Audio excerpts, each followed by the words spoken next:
Hey everyone, it's Mikki here. You're listening to Mini Mikkipedia on a Monday, and today I want to chat about joint pain and potential supplemental support to help alleviate some of the discomfort that people experience with joint pain. And this is on the back of an email I got last week. Just someone said, Mikki, what supplements should I take if I've got joint pain? And I thought, well, I could just have an email exchange with the person and let them know all the details. I could tell them to book a consultation, or I could do a podcast on it and have a look at what the evidence might suggest has the most benefits for people looking to alleviate joint pain. And when I went to PubMed, which is where I go to get most of my information, the predominant condition that came up for joint pain was, of course, osteoarthritis. And this is where a lot of the studies lie. So osteoarthritis, it's a common degenerative joint disease that primarily affects the elderly, apparently, although I know many people around my age that have osteoarthritis or the beginning of osteoarthritis. And things which increase your risk of osteoarthritis, and I just thought I'd go over some of these. Risk significantly increases after the age of 50. Women are more likely to develop OA, particularly after menopause. Individuals with a family history of OA are at higher risk due to genetic predisposition. Injuries from sports, accidents, or repetitive use can damage cartilage and lead to osteoarthritis, such as knee injuries from playing soccer or broken hip from a fall. Carrying excess body weight does increase the load on those weight-bearing joints like the knees and hips, which can accelerate cartilage breakdown. Jobs that involve repetitive movements or heavy lifting can contribute to joint wear and tear. Makes sense, really, doesn't it? A sedentary lifestyle can weaken muscles that support joints, increasing the risk of osteoarthritis. And you do hear that engaging in high-impact sports can increase the risk, but I do believe that, and I'm thinking about running here, I do believe that is somewhat controversial. So I'm not sure about that. And of course, there are other medical conditions which increase your risk of OA, such as metabolic disorders, diabetes, and hemochromatosis. So hemochromatosis is iron overload in the body. So your body cannot dump iron or get rid of iron, and that can affect cartilage health. Also, other inflammatory diseases such as rheumatoid arthritis, which can increase the risk of developing secondary OA. And of course, diet and nutrition. So if you have a diet that lacks in essential micronutrients, including vitamin D and vitamin E and calcium, these can contribute to joint issues. And smoking can affect cartilage health and increase the risk of OA. So there are a multitude of factors, if you like, which impact on specifically osteoarthritis, which is where a lot of the information lies in terms of what may impact joint health and what positively or negatively influences it. I would say, though, that it's not out of the realms of possibility, if you like, that some of these supplements that are studied in the context of osteoarthritis for joint health will also be potentially beneficial for any type of joint health which might not actually be osteoarthritis or OA. Because, of course, joints are joints, and things which increase inflammation or decrease inflammation will have a significant impact on joint function and mobility, synovial fluid, and things like that. So I feel quite comfortable talking about joint health and osteoarthritis in the same light. And at the end of the day, you've got nothing to lose from trying these things to see whether or not they make a difference to you. And as with anything, there may be literature on the topic. There may be some preclinical trials, so animal trials. There may be human clinical trials as well. The only way you're going to know whether or not it makes a difference is if you try it, and give it a good try as well, like at least 12 weeks to see whether things make a difference to you. And then you can make your own mind up. I think I say that because with any trials that are conducted on any type of supplement, generally speaking, the way that those results are analysed is by taking an average or a mean result from the population that is being studied. So it'll take all those individual responses to a supplement and they'll add them up, and they will determine what the average response was. But we are not averages, we are individuals. So there'll be people in the trial that really benefited from a particular supplement potentially, and other people who showed no response at all. And no response in a study doesn't mean that that particular supplement is useless. It just means that potentially at the dose or at the frequency or for the duration of time that the study was conducted, that person didn't respond, essentially. Whereas if you changed the dose, if you changed the duration, or you altered the frequency, that might actually have a different outcome. So you always want to bear that in mind when you're thinking about supplements. And of course, it would be remiss of me to say that a supplement is just that. It is a supplement to otherwise healthy behaviors which help promote good joint health. And so really briefly, there are definitely things which impact on, or from a diet perspective, which impact on inflammation in the joints. So ensuring that you have a diet that contains anti-inflammatory foods such as fatty fish, rich in omega-3 fats, such as salmon, mackerel, and sardines. Nuts and seeds are good sources of omega-6 fats, and omega-6 fats do play a healthy role in heart health and reducing inflammation when they're in balance with omega-3. Essentially, these become out of balance when we have a lot of processed food in the diet, of which a large part of the fat that's used in processed food, or a high proportion of the fat, comes from omega-6. So your best bet is to minimize processed food in your diet and focus on getting good sources of the omega-3 fatty acids. But you don't need to shy away from foods that are naturally occurring in omega-6, like, for example, nuts and seeds.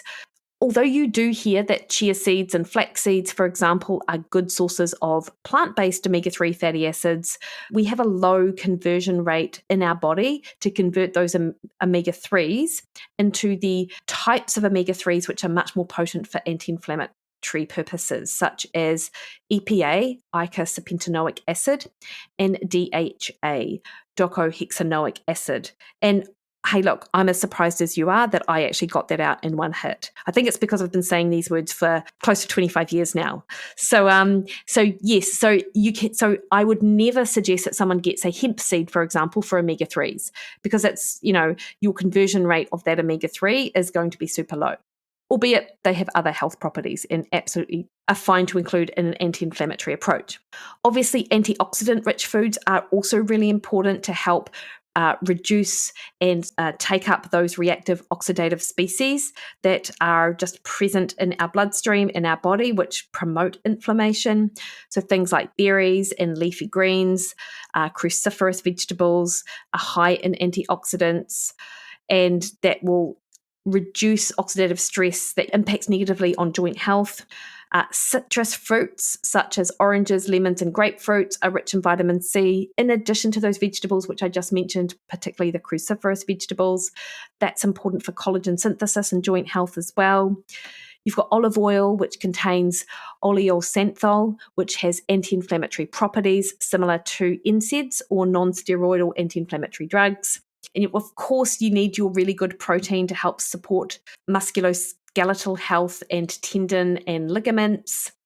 And spices and herbs like turmeric and ginger both are known for their anti-inflammatory properties. So just being mindful of lifestyle and diet is also really important when it comes to overall joint health. But of course, there are supplements that have been studied which may well help with reducing joint pain further. And the first one is New Zealand green-lipped mussel, or GLM. It's scientifically known as Perna canalculus. It's been studied for its anti-inflammatory properties, which are primarily attributed to its unique composition of particular bioactive compounds. So first of all, it does have the eicosapentaenoic and docosahexaenoic acids, EPA and DHA, which are long-chained omega-3 fats, which are known to have strong anti-inflammatory properties. And those omega-3 fats are precursors to eicosanoids, which include prostaglandins and leukotrienes that regulate inflammation. These EPA and DHA produce less of the inflammatory eicosanoids compared to those derived from omega-6 fatty acids. So that's a good thing. And they help reduce that production, thereby it helps decrease inflammation and pain. Green-lipped mussel also has chondroitin sulfate. These are glycosaminoglycans, which are important for maintaining joint cartilage and reducing inflammation. So they inhibit the activity of enzymes that degrade cartilage, and they reduce that production of inflammatory mediators in the joints. So it can help protect and repair cartilage, reducing joint pain and stiffness. There's also something called a furin fatty acid, which has potent anti-inflammatory properties, and it's unique to the green-lip mussel, which is why they've received, I think, quite a lot of attention. So these fatty acids can inhibit the cyclooxygenase COX pathway, which is involved in the production of pro-inflammatory prostaglandins. And so by inhibiting that pathway, these furin fatty acids can reduce inflammation and pain. They also contain vitamin E and selenium, which are antioxidants, which help neutralize those free radicals. There are certain peptides that GLMs also contain, which can help modulate immune responses and inhibit the production of pro-inflammatory cytokines. And there is research that has shown that supplementing with green-lip mussel can lead to significant reductions in joint pain, stiffness, and also reduce the need for pain medication in individuals with osteoarthritis. A particular study showed that patients with moderate to severe hip osteoarthritis who took green-lip mussel at 600 milligrams a day experienced reductions in joint stiffness and pain medication use after 12 weeks, which is super interesting. So green-lip mussel is certainly one thing to consider. Of course, throughout that, when I was talking about the GLMs, I did mention omega-3 polyunsaturated fats, PUFAs. And you guys are well familiar with these. They do have those potent anti-inflammatory effects. And there are studies that have shown that participants with osteoarthritis who actually also had coronary artery disease, they supplemented with 465 milligrams of EPA and 375 milligrams of DHA 4 times a day. So that was a total of 3.36 grams of omega-3s per day. And that's quite a high dose. And they did this for a year. And what they found is significant reductions in triglyceride levels and high sensitive CRP. And CRP is C-reactive protein. It's an inflammatory marker in the body. And they also found reductions in white blood cell count and neutrophil count. The control group, who were not taking this supplement, experienced an increase in pain and stiffness, while the treatment group maintained physical function and improved physical activity levels. So the conclusion of this study was that there was a long-term benefit to taking that quite high dose of omega-3s, and it did in fact, reduce the need for surgery in the treatment group. So I think that's a really positive finding. For what it's worth, Nordic Naturals, Melrose, Go Healthy, these are 3 brands which are readily accessible that all have, that I know a lot of people that take those brands of fish oils. So I definitely would hook into one of those. Now, I mentioned turmeric in the diet information, and turmeric contains something called curcumin, and that's the potent sort of bioactive component. And there has been numerous studies actually looking at the potential of curcumin in helping with reducing pain in osteoarthritis. And I often get asked about whether curcumin should actually be taken. And interestingly, it has been studied either in combination with fish oil or alone as to which one is going to be a superior treatment for osteoarthritis. And in fact, when they looked at both fish oil made up of 2.4 grams of DHA, 400 of EPA, and 160 milligrams of curcumin for 16 weeks, they found that the fish oil supplement significantly reduced the OA-specific pain and burden, which was related to changes in their microvascular elasticity, so the bendiness of their blood of their capillaries.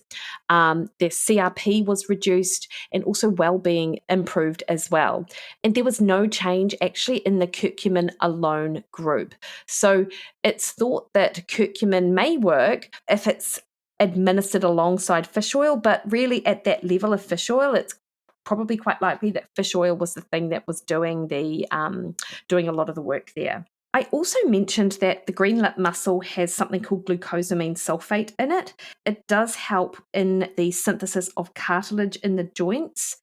And whilst glucosamine has been found to be helpful in addition to fish oil supplementation in improving morning stiffness of hips and knees, I have to say that the area around glucosamine and chondroitin is quite mixed, actually. The glucosamine chondroitin supplement was very well revered maybe 10 or 15 years ago. It was a very popular supplement to take for people with knee pain and joint pain. And there was one particular study that really informed our understanding at that time as the impact of glucosamine chondroitin. And interestingly, that study was largely critiqued, however, because the funders of the study were those that were providing the supplements, which you are going to get in nutrition science. And I'm not going to suggest that we should throw all of those results out because that would be ridiculous. We need money to come from somewhere. However, the funders also they did the statistical analysis in the study, and I don't think that's necessarily going to garner a lot of faith in what they found, particularly because other studies that were done found no particular benefit. And so I do think that we have to be mindful of that. So whilst glucosamine chondroitin used to be all the rage, there's not a ton of research to back that up. Albeit, as I said at the sort of start of the segment, if you are taking glucosamine chondroitin and notice a benefit for you, then don't stop taking it. The reason these things are studied is because there is that mechanistic basis for it. So there is a potential that could be helpful. And they just, at this time, I would say there's probably no meaningful information to make me feel super assured that you should take it. Not in the same way that I feel about, say, green lip mussel or fish oils themselves.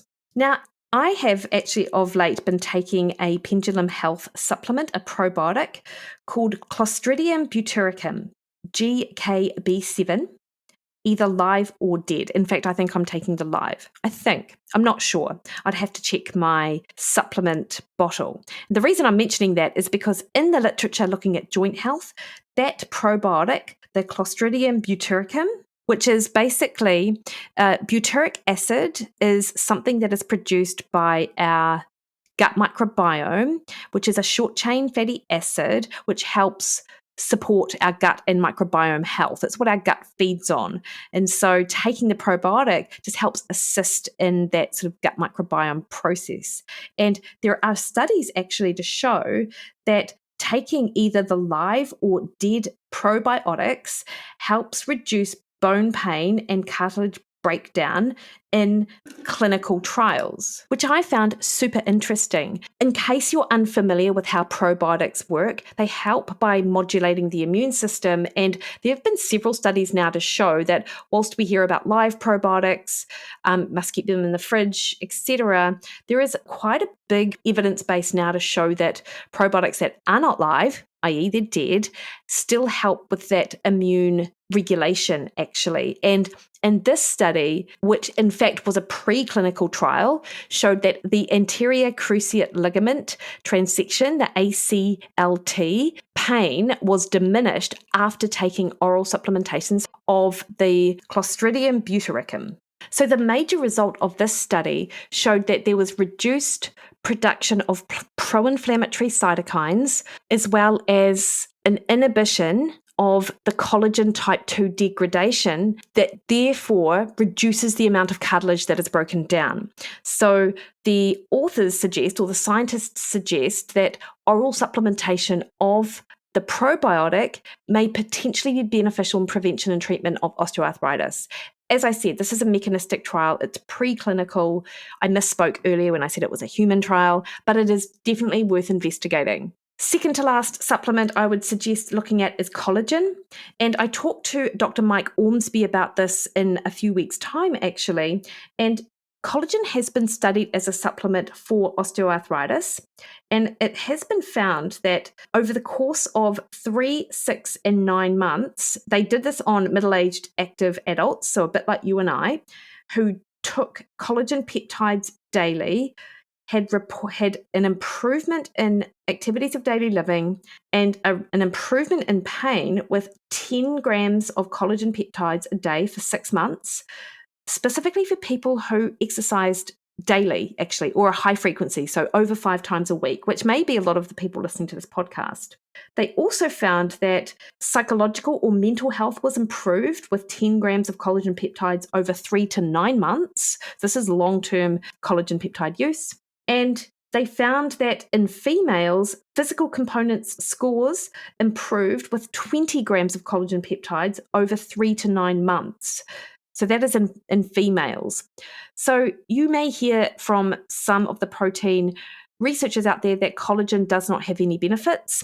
And as Mike and I discuss, that is because they are referring to it in a muscle protein synthesis space, whereas collagen is not known for muscle protein synthesis. It's known for skin health, hair health, and as this study supports, potentially improvement in joint pain as well. And the reason Mike did the study, in fact, was because he'd heard a lot anecdotally about the improvements that people experience. So absolutely collagen for the win at a minimum of 10 grams. And then finally, there is a supplement called hyaluronic acid, or HA. Hyaluronic acid is a naturally occurring glycosaminoglycan, which is a type of molecule composed of sugars that's found throughout the body's connective tissue. It's known for its ability to retain water, contributing to its role in maintaining tissue hydration and elasticity. So it's found in connective tissue, including the skin, eyes, and synovial fluid of the joints, which is why it's important potentially for joint health. Because it's a major component of synovial fluid, it helps reduce friction and allows for smooth, pain-free movement. And it also acts as a shock absorber in the joints, so distributing loads and protecting joint tissues. It may help reduce inflammation by limiting the movement of inflammatory cells within the joint. That can then alleviate pain and swelling, and may protect the cartilage because it supports the structure and function of that cartilage, and it provides necessary hydration and nutrients. So it's a super interesting supplement, and it's used actually in a number of areas. Hyaluronic acid injections into the joints are used to provide lubrication, reduce pain, and improve mobility in people with osteoarthritis. And taking it orally may also help alleviate joint pain and improve function, particularly in individuals with mild to moderate osteoarthritis. So this is another supplement which may well be useful. And there have been clinical trials using HA, looking at hip, shoulder, and ankle joints to see whether or not using an injection is feasible from a sort of medical perspective. And the review that I'm looking at here showed that whilst there were post-treatment outcome improvements, the studies that reported these results in adults 55 years or under were sort of deemed to be low quality evidence. There were small sample sizes and potential methodological problems. So what I would say to that is, again, not necessarily an injection, unless of course you're working with like a medical practitioner, but certainly looking at oral supplementation of hyaluronic acid could well be worth your while as well. You can see then, in summary, we've got very good evidence for green lip muscle and for omega-3 fatty acids. We've got some good evidence for things like glucosamine, potentially chondroitin, as well as a joint supplement. Curcumin itself may not be so beneficial, but potentially we're just lacking some information there. There is also the Clostridium butyricum probiotic that could potentially be helpful. There's some emerging research there. Collagen, I think, is absolutely a no-brainer, to be honest. Even though there are only a couple of studies, there's plenty of anecdotal evidence that it will help support joint health. And then you've got your hyaluronic acid as an oral supplement that you could also use. Albeit, of course, I will go back to what I said earlier, is that all of these should be a supplement to your awesome anti-inflammatory diet where you are also managing stress, you are doing good mobility exercise, you are exercising, and you're eating well too. So these are all things to consider which could potentially help your joint pain. Hopefully that was helpful for you. Let me know. Hit me up on Instagram, Threads, and Twitter at Mikki Williden. Head on over to Facebook at Mikki Williden Nutrition, or jump on over to my website, mikkiwilliden.com, book a one-on-one call with me. All right, team, have a great week.